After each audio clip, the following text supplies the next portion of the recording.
хүч төрдөг байж.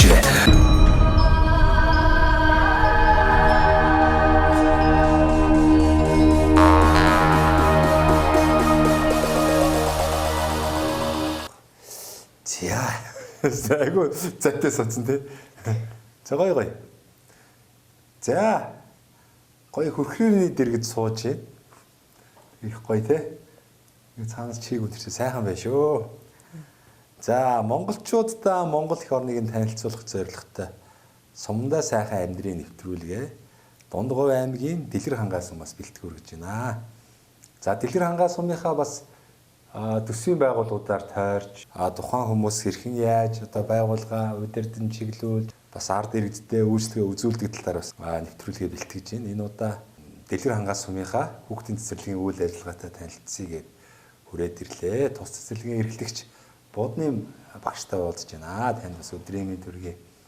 За их гоё өөдөл хайл үүднээсэ гэдэг шиг танаа хашаагаар ороод ирсэн ч одоо цэцэрлэг юм уу, цэцэрлэгт хүрээлийн юм уу би бүр бас гайхаад орж ирлээ. Маш гоё цэцгүүдийг ногоон байгууламжуудыг бас хийж чадсан энэ цэцэрлэг байдаг юм байна. Тэгээд дотгошоо танаа өрөөлөө бас орж ир ингээ энэ ханы зургуудыг хараад л одоо музейд ороод ирвүү, галерейд ороод ирвүү гэдэг шиг бас энэ сайхан хүүхдүүдтэй энэ их гоё орчныг бас танаа хамт олон бий болгосон болов да гэж бодогдлоо. За танд өдрийн мэнд хүргэе. Баярлалаа. Бүгдээрэнд нас өдрийн мэнд хүргэе. Бас манай цэцэрлэгийг зориод хурж ирээд бид бүхний үйл ажиллагааг нь улс орон даяар ингээд сурталчлах яваад өөрчн болоо танай студийн хамт олонд бүгдээрэнд нь баярлалаа. Манай цэцэрлэг бол 1947 онд анх байгуулагдчихсэн. Түүнээс хойш бол одоо 80 жилийнхаа түүхийг 2027 онд бол одоо яах гээд тэмдэглэхээ байж байгаа. 77-8 жилийн түүхтэй энэ цэцэрлэг. За манай цэцэрлэг бас тухайн аймагийнхаа хувьд бол нэлээд чамлалтгүй амжилт гаргасан өөрийн гэсэн өнгө төрхөө илэрхийлсэн тийм байгууллага. Нийтдээ бол одоо 130-40 хүүхдийг бол хамруулж байна. 4 бүлэгтэй 23 багш ажилтнтай. Сургалтын орчин нөхцөлийн хувьд бол манайх ч бас сайхан. Багш нар маань өөрсдөө бас их бүтээлч байгууллага маань бас өнгө үзэмжээ сайжруулахын тулд бүгдээрээ эрвэхээр нэлээд сэтгэл гаргаж ажилладаг юм мундаг хамт олон байгаа. Сумын одоо ард иргэдийн сэтгэл бол сайхан байдаг баг. Ялангуяа хүүхдүүд маань ингээд 9 сарын 1 ингээл цэцэрлэгтээ эрэхтэй бол тий бас их энэ орчин ийм гоё болохоор хүүхдүүд маань дуртай ирнэ шүү дээ. Ингээл ороод ирэхэд цэцэг навч ингээл баг ой модон дунд ороод ирсэн юм шиг орчинд орж ирэл ингээл анги танхим ингээл орчин тойрон сайхан догчл сайтай болохоор бас шал өөр тий.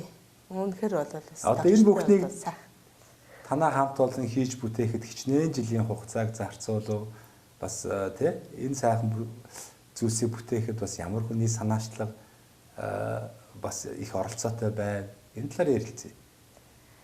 Манай цэцэрлэгч ер нь бол мэдээж хүүхдүүд бол ийм сайхан тухтай тавтай орчинд орж ирэхэд дуртай. Дээр нэмээд бол эцэг эхчүүд өөрсдөө хүүхдээ өгтөөч бас дуртай. Багш ажилчид маань бас ажиллах нь орчин нөхцөл бүрэн бүрдчихсэн дутуу юмгүй гэр орондоо ажиллаж амьдарч байгаа юм шиг ийм тухтай сайхан болохоор зэрэг бас эд мач гэсэн өөрсдөө ажиллаж амьдрахад нь тая тухтай сайхан байдаг байх гэж би боддог. Бүгдээрээ ч бас тэр талаараа байнга ярилцж яадаг. Орон нутгийнхаа хэмжээнд бол бас манай цэцэрлэгч нэлээд нэр хүндтэй. Тухайн үед одоо нэг 4-5 жилийн өмнө бол сумынхаа бараг л нүүр царай болж ирсэн. 2016 онд манайх энэ шинэ барилга баригдсан. Тэгээ 16 онд баригдаад анх шинэ барилгад орохдоо гаднах орчноо яаж тохижуулах вэ, доторх орчноо яаж тохижуулах вэ гэдэг ерөнхий зураг бүдүүрчийг бол маш сайн гаргасан.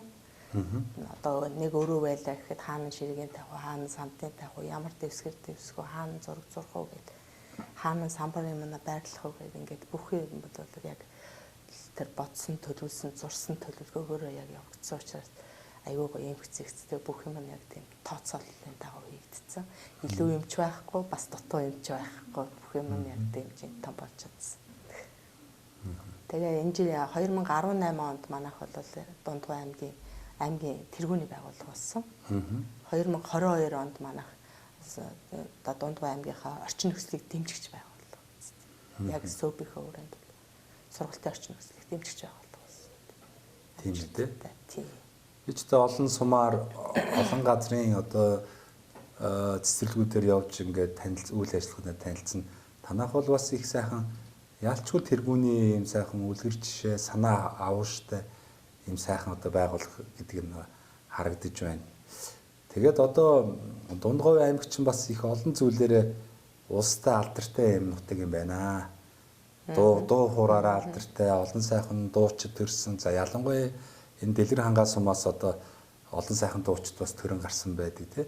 Тэгэхээр хүн болно гэдэг бол бас их чухал. Одоо хүүхдийг одоо хамгийн багаас нь сургуулийн өмнөх боловсрлоос нь ихсүүлээд одоо хүүхдийг хүмүүжил, суур тэр мэдлэгийг олгоно гэдэг бол их одоо хамгийн их чухал байгуулах гэж ерөөдөө миний хувьд боддог тий. Сургуулийн өмнөх боловсрлыг бол тэгэхээр та бүхэн бас сумынхаа ирээдүй болсон хүүхд багчуудаа хөгжүүлэх чиглэлээр бас ямар сайхан санаачлалтай ажлуудыг одоо зохион байгуулж байна тий.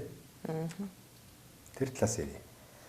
За цэцэрлэгийн хүүхдүүдийн хувьд бол сургалтын хөтөлбөр төлөвлөгөө бол яалтгүй цаг үеийн дагаад бол цахим орчин гэдэг юм бол нэлээдгүй төрж орж ирж байгаа. Өнөөгийн хүүхдийн өөрийнх нь нэрэлт хэрэгцээ сонирхол бол энэ тал руугаа нэлээдгүй байгаа. Тэгээ энэ дээр нь бид нар бас юу яагаад одоо тэр талыг нь тэр сонирхолд нь нийцүүлэх үүднээс бол цахим сургалтууд өөрөө бол би бас энэ бусад сумдын хүрээнд ч гэсэн цахим сургалтыг, цахим контентийг, цахим одоо бүх юмнуудыг хэрхэн бэлтгэх вэ? Одоо энийг илүү сонирхолтой яаж болгож болох вэ гэдэг тал дээр арга зүйн зөвлөгөө өгдөг. Өөрөө би тэр талын бас нэлээ өөрөө сонирхол ихтэй. Тэгээд манай багш нар маань ч гэсэн энэ талаараа бол аймагтаа бол бас тодорхой хэмжээнд брэнд гэх хэмжээнд бол бас хөгжиж чадсан. Тэгээ нодны бол бас юу яагаад сарн жимг гişүн манад нэг чип гэрийн чип одоо халаалт дулаалтаа тэр чигээр нөгсөн байгаа. Тэр санхүүжилтийн юугээрээ бол шатрын клуб манай дээр бирсгээ шатрын клуб байгаа.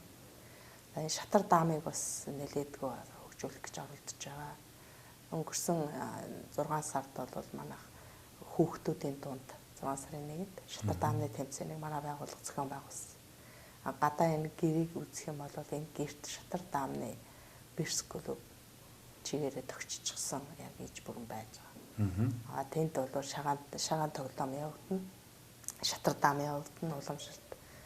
За ингээд тэнд бол бас боломжийн оюунлаг хүүхдүүдийг бэлтгэж чадж байгаа хаа гэж бодоод байгаа шүү дээ. Сууринаас тавьж өгч байгаа гэж бодоод. Тэгээд ер нь бол багш нар маань нэлээдгүй чадварлаг. Сая манайх 2022 онд бол одоо нөгөө Монгол орон даяар нэг гүйцэтгэлийн үнэлгээ гэдэг ямар байгууллагуудыг өөрсдийг нь бас тодорхой үнэлж бид нарыг тодорхой төвшөнд аль төвшөнд байна вэ гэдгийг маань бол одоо нийтэд илэрхийлдэг болчиход байгаа шүү дээ.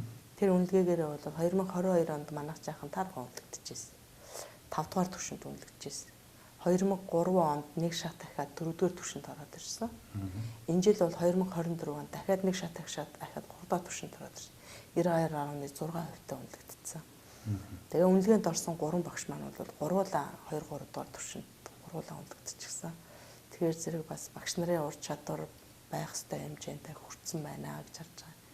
Дээр нэмээд байгууллагын өөрийн бас чадвар чадамж бас тодорхой хэмжээнд төвшөнд хүрсэн байна гэж бид нар бол үзэж байгаа. Иннээс илүү цаашд бас бид нарт илүү хэрэгцээ гарна. Мэдээж цаг үеийн дагаад бол хөгжил гэдэг юм дандаа шат хичээдэгтэй адилхан бид бүхний үйл ажиллагаа ч гэсэн тэгж явах ёстой. Тэгэхээр зэрэг дараа нэг хүрээд ирэхэд чинь энээс илүү бас бүтээцэн энээс илүү гоёыг үзүүлээ сууж явах боломж гарах байхаа гэж бодож байна. Тэгэхээр таны яриас би бас бодож суулаа л та. Би бол одоо өөрөө 7 хүүхэдтэй. Тэгээ ерөөхдөө нийслэл Улаанбаатар хотод амьдардаг байсан. Тэгээд л одоо цэцэрлэгийн хөрөлцөө бол маш хэцүү. За тэгээ нэг суглаа гэж нэг юм явдаг. Тэрэнд нь ерөөхдөө бүртгүүлэхээр тэгээд нөгөө хүүхдүүд мань суглаанд хамрагдаж чаддгүй. Тэгээд ерөөхдөө гэртээ байж байгаа л за нэг чадын ядан нэгдүгээр ангид орохын өмнө нэг цэцэрлэгийн бараа харах уугүй юу гэж байгаа л тэгээд нэгдүгээр ангид ордог. Тэгэл хотод ч одоо агаарын бохирдол, стресс, за тэгээ хүүхдийг өгж авах, тэгээ нөгөө цэцэрлэг сургуулийн хүрэлцээний асуудал гэл маш их олон зүйлтэй тулгарч ирсэн л та. Тэгэл та хэдийг анзаараад хахаар ингээд гоё доглог сайхан цэцэрлэг нь байна, сургууль нь байна. Ангид дүүргэлтийн хувьд одоо стандартаас нэг хэтэрсэн зүйл одоо харагдахгүй байна. За давуу тал нь юу гэхээр одоо эрүүл цэнгийг агаарт энэ тий төгжрлгүй орчинд ийм одоо бас арай нэг өөр нийгэм одоо орчинд илүү л одоо амар тайван ад жаргалтай харагдаад байгаа байхгүй. Тэгээ би бас энэ завшааныг ашиглаад бас залуучд уриалмаар байгаа байхгүй.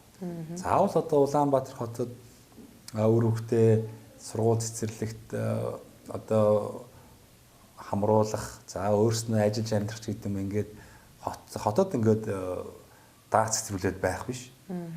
Болж игэл одоо өвгдээд заав ээж өөрийн төрж өссөн сум ор нутагтаа ирээд өөр хөвгтэй одоо эрүүл одоо цэнгийг энэ амар амгалан орчинд өсгөн бойжуулаад дээрэс нь өөрснөө суманд одоо сумаас гарч ирж байгаа тэр мал аж ахуй болон бусад одоо тухайн сумын онцлогтод тааруулаад сайхан ажлын байр гоё бизнесийг бий болгоод аялал жуулчлалаа хөгжүүлээд нутагтай байгаа энэ сайхан ховор нандин байгалыг тийм ээ бас гадна дотны хүмүүст үзүүлж харуулад ингээд сайхан амьдрах боломжууд бол их харагдаад байгаа юм л та. Одоо Монгол орны бүх 330 сум бүгдээрээ л адилхан өөр өөр гэсэн онцлогтой. Тэгэхээр энэ нэвтрүүлгийн бас урай зорилго маань ч бас энэтэй зорилго нэг байгаа. Тэгээд энэ бүх сайхан мэдрэмжүүдийг би өөрөө яг биеэрээ яваад тухайн одоо сум орон нутагт нь одоо 2 өдөр амьдраад хоолны нийдээд агаарын амьсгалаад энэ нутгийн одоо зочломтгой энэ сайхан ард иргэдтэй тий амьдрал ахуйтай танилцаад явж байгаа үг нэг мэдрээд байгаа байхгүй.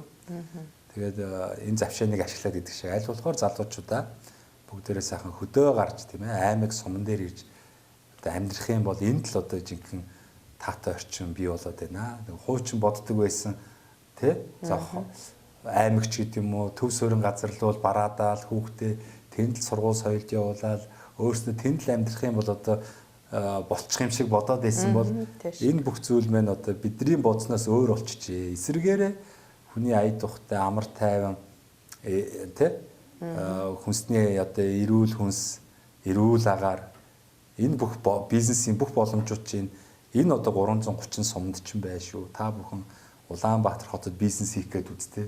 Бүх юм нь ингээд эзлэгдсэн. Нэг монопол том компаниуд нь барьчихсан.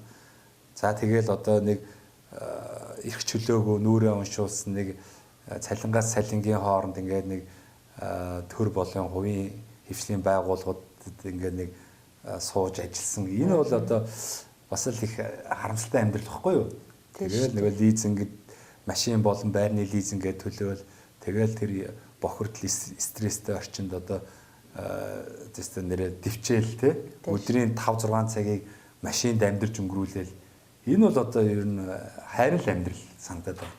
Тэгэхээр хэдүүлээ энэ нэг тойргоос гарц сэтгээд энэ олон гой боломж байгаа 330 сумандаа очиод өөрсдөө сорж үзээд тэнд үр хөвгтөө өсгөж үзээд тэр орон нутгийн гой бизнесийг олж хараад гой бизнесээ томруулаад газрын эзэн болоод газрын эзэн болох хэрэгтэй байхгүй. Тэгэхгүй тэр хотод байгаа 6 давхурт амьдарч байгаа дорж бол доошоо айлын тааз, дээшээ айлын хан юу шал тэр нэг ийм агаар дээр нэг үл хөдлөх гэсэн нэг худлаа орон зайг эзэмшээл байдаг. Тэр мэн тэгээд хизээ нэгэн цагт нураал газар бол тэрүүнд хамааралгүй.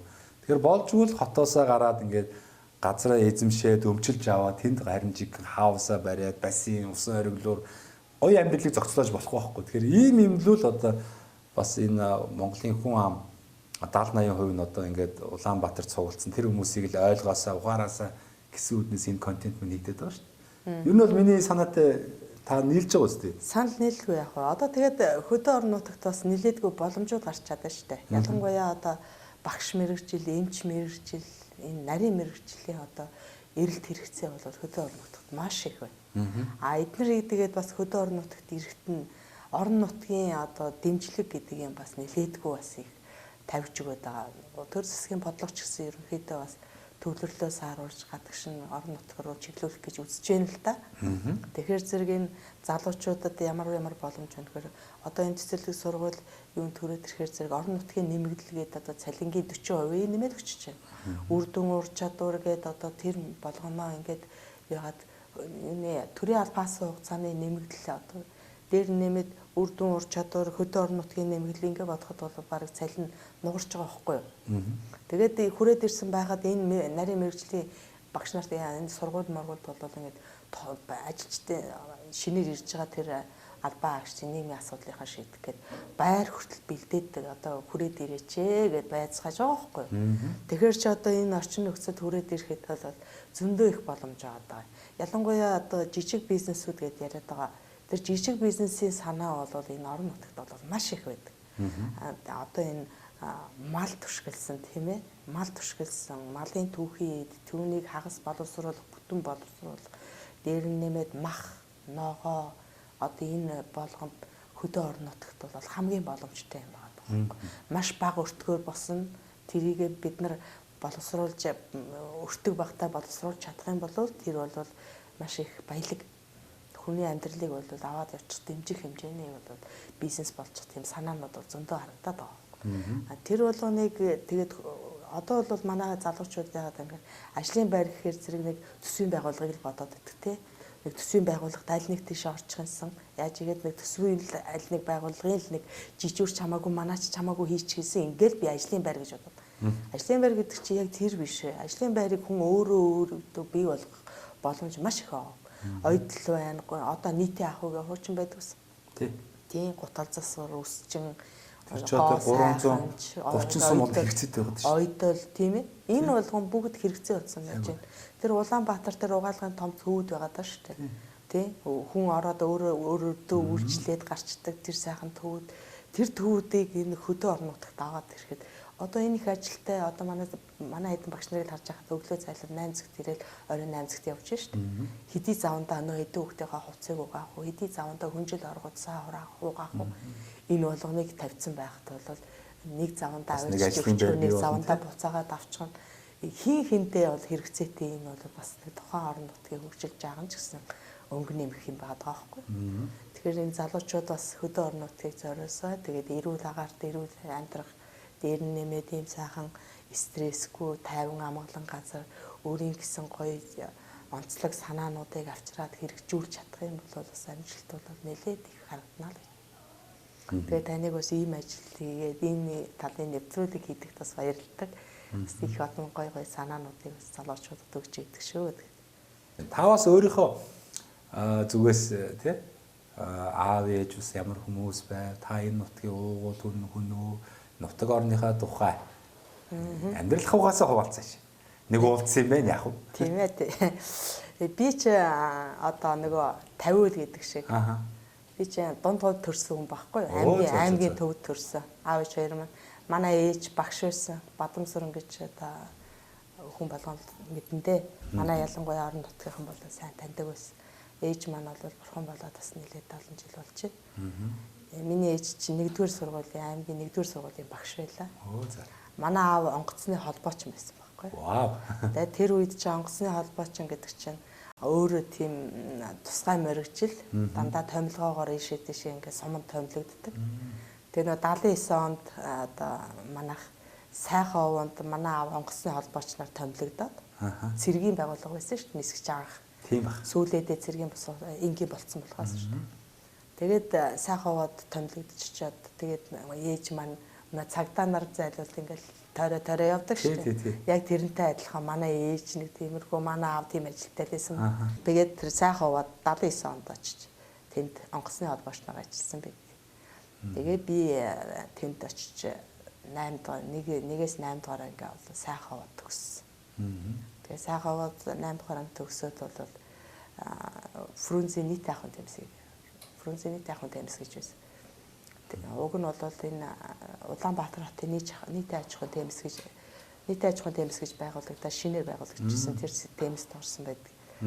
Тэгээд оюутан солилцоо гэдэг юм таарад бас би азтай. Тэгээд Фрунз руу оюутан солилцоогоор яваад. Фрунз ч та хаанах вэ? Одоо Кыргызстан нийслэл хуучин Фрунзе байж байгаа. Одоо Бишкек болчихсон л да. Тэгээ Аскар Акаев ерөнхийлөгчийн үед тэд сурч ирсэн. Тэгээд одоо тэгээ Оросоор л хичээл орох байсан. Ойдолчин мэрэгчлээ. Миний Оросоор ордог үстэй хичээл. Тий. Тийм баг. Ойдолчин мэрэгчлээ. Тэнтгийн одоо 40 жил октябр гэдэг ойдлын үйлдвэртээс ойдол хийжээс, дадлага хийжээс. Ойдлын 5 дугаар зэрэгтэй уг нь захиалах хувцсны ойдолчин анхны суур мэрэгчл маань. Тэгээд тэрний дараа бол яг юуны сургуулаа төгсч ирээд одоо Тахико гэж ойдлын үйлдвэр байсан Улаанбаатарт. Тий, 90-ад оны их үед тий. 90-ад оны их үед. Тэр Тахико гэдэг ойдлын үйлдвэрийн бол юунаас нь ойдолчноос нь авахгүйлаад мастер нуртал хийсэн. За. Тий. Тэгээд тухайн үед гадагшны экспортлох хөвчлөгийг хийсэн. Америкт 96 он хүртэл ер нь тэгээд дандаа гадаадын захиалгатай бүтээгдэхүүнүүдийг одоо массаар дандаа дамжуулахаар ойдог. Тэгээд тэр одоо тухайн үед Монголд одоо олгосон нөгөө татваргуу гэдгээр нь л одоо тэгж гадагш нь одоо ойсон бүтээгдэхүүн гаргадаг байсан юм болоо да гэж ойлгоод идэв шүү дээ. Буруу юу? Тэр үед ерөөсөө нэг жаахан одоо нөгөө бид нар чинь нэг тэгдэг штэ тий нэг зах зээл гараад ирэнгүүт нөгөөдхийг чигтэйг нь дуурайгаад бүгд зэрэг эхэлцдэг. Манай монголчуудын нэг тийм зам биш штэ тий. Нэг хүнийг бизнес эхлэнгүүт л зэрэгцээл нөгөө борооны дараах мөг шиг гिचээр бизнесүүд эрхэлцдэг. Тэрнтэй адилхан тэр үед чинь нэгсэг бол ойдлын үнцгийн үйлдвэрүүд зэрэг байгуулагдаж ирсэн тий. АОС мос гэдэг бидний хэлж мэдэхгүй маш олон үйлдвэр ерөөс Улаанбаатар тэр чигээр баг ойдлын үйлдвэр болж ирсэн. Тэгээд тэнд ажиллаж байгаа л тэгээд сүүлд нь бол мал дээр гарч ирээд энэ тогч өрн тоглож хариулна гэдэг шиг. Тэгээд малчин болоод өвөр хангаа Баянголын хүнтэй бас говь газар шүү. Гэр бүл болж ирсэн. Тэгээ Баянгол руу явсан уу? Баянгол руу явж амьдраа. Тэгээ Баянгол суманд их удааг үлдээ нэг 2 3 жил болоод тэгээд нааша нутгаар руу ороод ирсэн. Тэгэл ирсэн цагаас ерөнхий боловсролын сургуульд Орос хэлний багш хийж байгаа л 1 жил Орос хэлний багш хийгээл тэгэл анч одоо мэрэгшгүй сурахгүй бол болохгүй юм байна шүү. Хүн ер нь боловсролтой байж ажиллаа өөрийнхөө амжиргаа баталгааж болох юм байна шүү гэл тэгэл сургуулиар явж гисэн тий. Ер нь бол 3 4 дээд сургуулийг араас нь төгссөн. За. Тэгээ 2005 онд энэ цэцэрлэг эрхлэгчээр анх манай засагтарга намайг нэг өглөө гинтхэн дуудаад юу ч нөө цэцэрлэг гэж юу байдаг үлээ гэдэг ямар ч мэдлэггүй нэг сүрхий удирдлагын актын төгснөөс зайшгүй нэг тийм нөхөр ажилгүй ээжэж костюм өмсдөг тийм эмэгтэй байлаа шүү. Тэгээд тэгсэн намайг нэг өглөө дуудаад энэ цэцэрлэгийн эрхлэгчээр анх томилыг тавьж исэн. Тэгээд цэцэрлэгийн эрхлэгчээр томилогдсон цагаас эхлүүлээл за энэ дээр бол би одоо нарийн мэрэгшгүй болохгүй шүү гэж сургуульд нь сураад тэгэл бусад цэцэрлэгүүдийн нэлээдгүй олон цэцэрлэгүүдийн туршлагыг хаана цэцэрлэг харагдана тэр л Google-д ороод тэр аймгийн тэр сумын цэцэрлэгийн эрхлэгч тэр гэдэг хүн байна гэж Google-д орчдөг байлаа шүү дээ. Улаанбаатарын цэцэрлэгүүд ирчдэг. Тэгэл хамгийн анх энэ ажилдаа туршлагч хичээсэн та. Миний аав ээж хоёр бол тэгээд манай аавч онгоцны холбоочин байж байгаа сүүлд нь нисэх татан буугдаад тэгээд хоёулаа малчин болсон байдаг. Ээж маань тэтгэврт гараад байв. Тэр үед чинь нэг хувь тогтоосон тэтгэвэр үлээ. Ямар тэтгэвэр үлээ нэг 40 дөнгөж гарсан ч илүү тий. 40 эдэн настай хүмүүсийг чи гинтхэн манайх чинь нөгөө 8 хүүхэдтэй. Одоо хүүхэдтэй гэдгээр нь тэтгэврт гаргачихсан хөрх юм. Тэгээд тэтгэвргээд авч байгаа ч юмгүй гинтгэл ажилгүй болцоос. Тэгээ хоёулаа малчин болоо сайхан уулсамд одоо энэ онгийн хийд гэдэг газарт бол малчин байсан. Сүүлд нь 95 онд энэ Дэлгэр хангаа суманд ирж маллаад бараг 1000-аад малтай тийм нэлээд олон малтай тийм айл байж байгаад тэгээд ээж маань өвдөд тэгээд бүгд гэр бүлээр хот руу нүүж ирсэн. Манай ээж чинь Ховд аймгийн Дарив сумын хүн шүү. Тий, их хол нутгийн. Тэгээ говьд ирж аавыг минь түшиж амьдраад насыг орсон. Би чинь доороо 7 дүүтэй. Тааш айлын том юм ээ тий. Тий, айлын том 7 дүүтэй. Дүүнер маань бүгдээрээ өөр ингэсэн ажилтаа өөр ингэсэн бүгд одоо нөгөө юу л амьдрал аваа явцсан гэдэг шиг тий. Тус тустай өөр амьдрал. дуртай. Тэгээд энэ байгууллагатай одоо амьдралаа холбоод 20 дахь жилээ болж байна да. За бас их богино хугацаанд их сайхан түүхийг бас ярьлаа, бас их гоё байлаа. За ингээд ерөнхийдөө нэвтрүүлгээ бас хоёулаа ярьцлагын түрээд өндөрлөе. Манай бас нэвтрүүлгийн хамтран ажиллагч нэгэн байгууллага байгаа. Сайхан Монгол залуучууд Монголдо одоо барилгын материалыг үйлдвэрлэдэг. Мөнх Ампер Construction. Одоо нэг том юм лего блок шүү дээ. Угсардаг лего блок үйлдвэрлэж байна. Хөөс, за сэндвич, барилгын дотор гадар одоо эмүүлс будаг тий, чулуун будаг гэх мэтлэн. Байшин барих шаардлагатай бүхий л одоо материалуудыг дотоод үйлдвэрлэдэг. Манай нэвтрүүлгийг бас их дэмждэг юм сайхан эх оронц залуучууд байгаа. Тэгээд танаа нэвтрүүлгээр дандаа л одоо сум орнуудтай сайхан бүтээн байгуулалт хийж одоо сайхан амьдарч байгаа хүмүүс ордог учраас танаа нэвтрүүлгээр дамжуулаад одоо тэр сайхан сумдаа амьдарч байгаа нэвтрүүлэгт чинь оролцож байгаа хүмүүс 10% хөнгөлөлттэй үнээр тийм ээ барилгын материал авч байшин сав, гараж, өргөтгөлөө хийх боломжийг олгоё гэдэг ийм бэлэг өгсөн юм. Тэр боломжийг танд олгоё. Тэгээд та хүссэн үед тийм хугацаа тавиагүй та боломжтой үед бас хувийнхаа сайхан байшин савыг томруулах ч гэдэг юм уу бүтээн байгуулалт хийх за мөн одоо магадгүй байгууллагынхаа тий бас зарим нэг зүйлийг хийх шаардлага гарах юм бол холбогдоорой. Тэгээд 10% хөнгөлөлтийг танд өгье. За мөн одоо энэ завшааныг ашиглаад гэдэг шиг энэ сумынхаа уугуул суугуул зан олон ах トゥ төрөл төрөсөдөө таныг таньж мэддэг оюутан ах トゥ цагийн одоо та ч олон дээд сургууль төгссөн маш олон оюутан найзууд Монгол орны өнцөг буланбарт ажиллаж амьдарч байгаа. Тэдгээр сайхан хүмүүстэй энэ нэвтрүүлэг гарах өдрийн сайхан чин сэтгэлийн имижлэгээ дэвшүүлээч. За тэгээд намайг таньдаг болон хамтран ажиллаж байсан үе үеийн одоо сургуулийн өмнөх боловсролын хамтран ажиллаж байсан хамт олондоо болоод ангийн найз нөхөдтэй сум орон нутгийнхаа нийт ард иргэдэд бүгдд нь болоод ажилт нь амьдралд нь хамгийн сайн сайхан бүхнийг хүсье ёо.